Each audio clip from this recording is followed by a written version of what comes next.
Buenos días, somos Tomás Catalán López y John Rabón Estevez Soria. Yo soy Tomás y venimos a presentar nuestro trabajo de aplicación de modelos de emociones a agentes. En los últimos años, a medida que se ha ido investigando el campo de la inteligencia artificial, han ido apareciendo nuevas necesidades, entre ellas, por ejemplo, la computación afectiva, en la que se centra este trabajo. Actualmente esta idea, aunque todavía nos queda un poco lejana, sí que existen ya modelos de agentes que lo implementan en mayor o menor medida.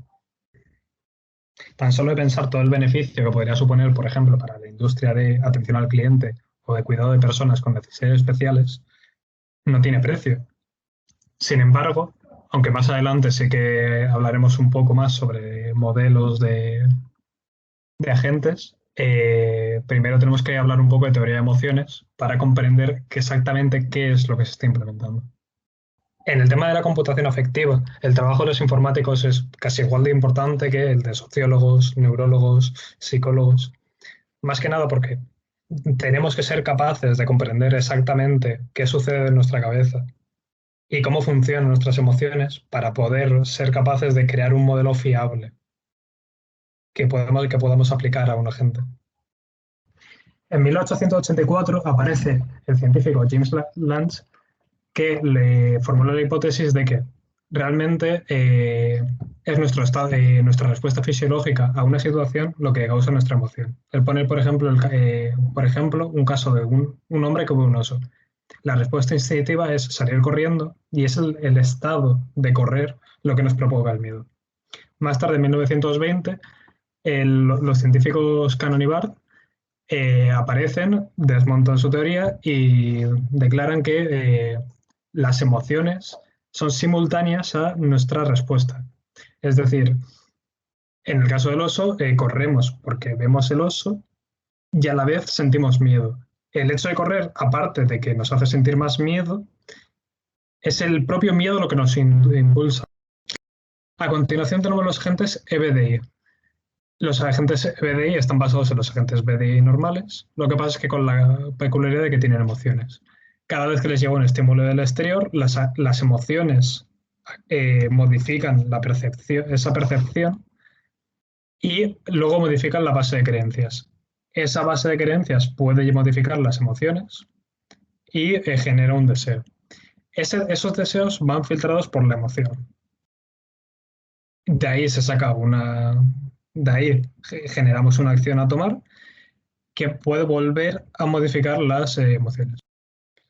A continuación tenemos el modelo de David Sherrington. David Sherrington es un científico americano que se dio cuenta de que la mayoría de modelos de agentes con emociones aplicadas se basaban en este modelo. Básicamente, cuando el agente recibió un estímulo, la emoción que sienta en ese momento puede modificar el cómo se percibe y a su vez ese estímulo puede modificar las emociones que sienta y en base a todo eso se toma una acción. Él propone un modelo de dos caminos, como el cerebro. Una vez se recibe el estímulo, en base a cómo se sienta la gente respecto a ese estímulo, se toma una acción instantánea. En caso de que surjan problemas con esa acción, se toma el segundo camino, el más largo, más reflexivo, y se genera una acción para intentar arreglarlo. Buenas, mi nombre es Joan y voy a presentar esta segunda parte del proyecto. Primero voy a hablar del esquema OCC.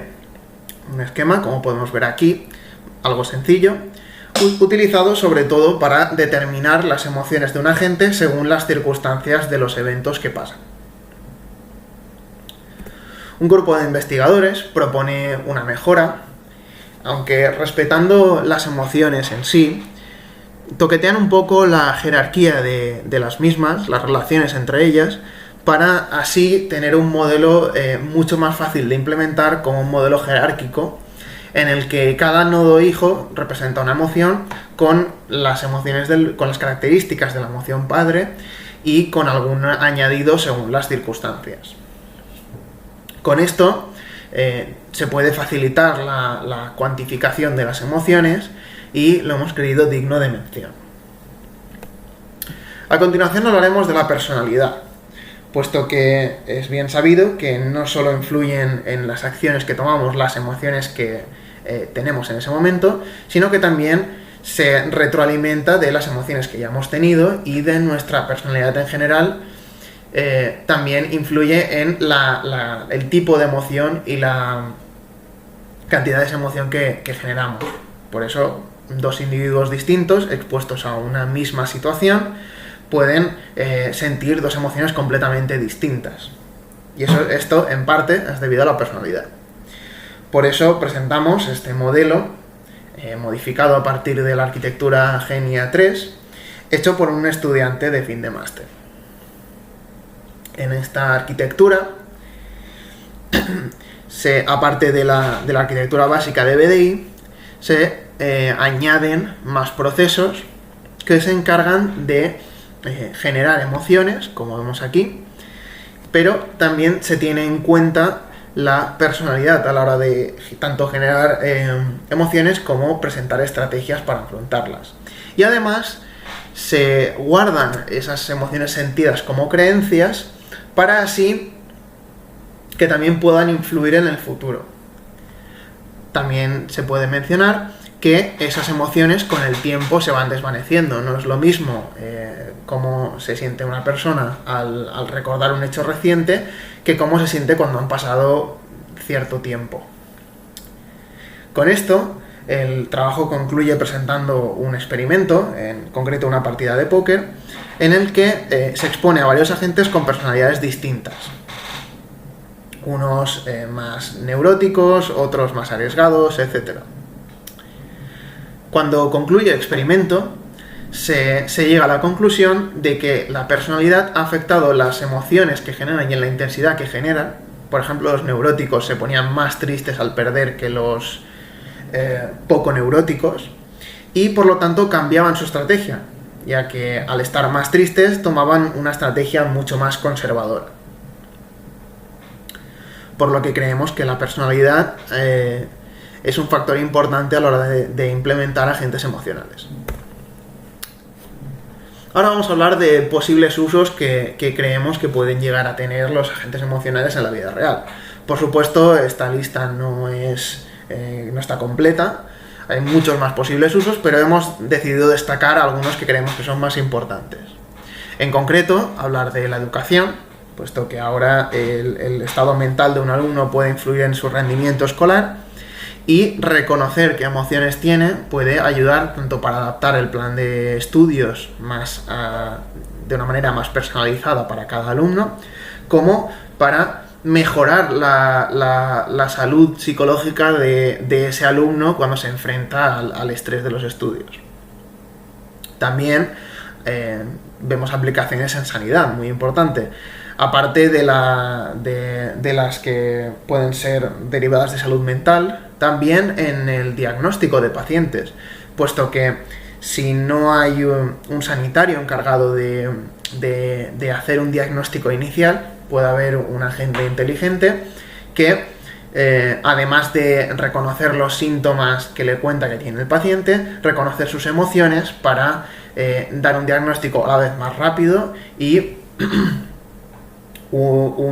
generar un tratamiento mucho más especificado para ese paciente. También nombrar los videojuegos, puesto que los personajes que generen emociones más realistas solo van a beneficiar a los jugadores y van a sentirse más inmersos en el juego, y muchos otros como reconocer si alguien está enfadado antes de enviar un mensaje para advertirle, o plataformas de streaming o música que emitan el contenido adecuado según el estado emocional del cliente.